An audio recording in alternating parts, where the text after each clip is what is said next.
భగవంతుడి యొక్క నామోచ్చారణం అనేటటువంటిది ప్రతి ఒక్కడికి అందుబాటులో ఉండేటటువంటిది.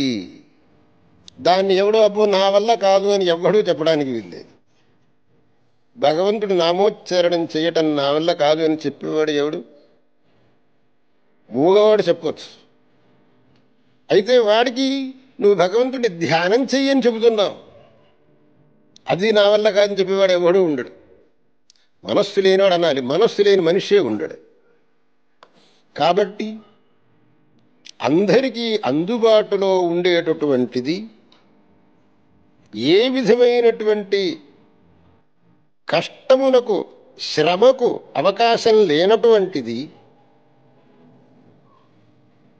దుఃఖాన్ని పరిహరించుకోవటానికి సులభమైనటువంటిది మార్గం భగవంతుని యొక్క నామోచ్చారణం అని